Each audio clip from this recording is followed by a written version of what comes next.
How to install the handle. First, please take off the rubber seal attached on the door to find the screw hole.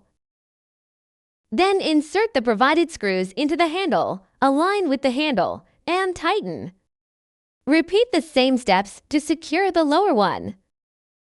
Replace the seal in position. Done. How to use this unit. First, plug in the unit and make sure the socket is available.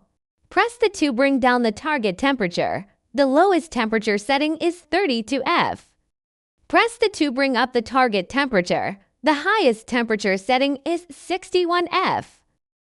If you find that the machine is not cooling normally, you can touch the side of the machine 10 to 20 minutes after turning it on to check if it is hot, and feed back the performance to the customer service team. How to do defrost to this model.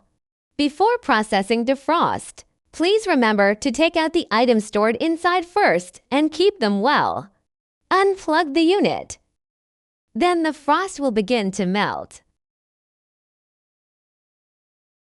After all frost melted off, wipe the water melted from the frost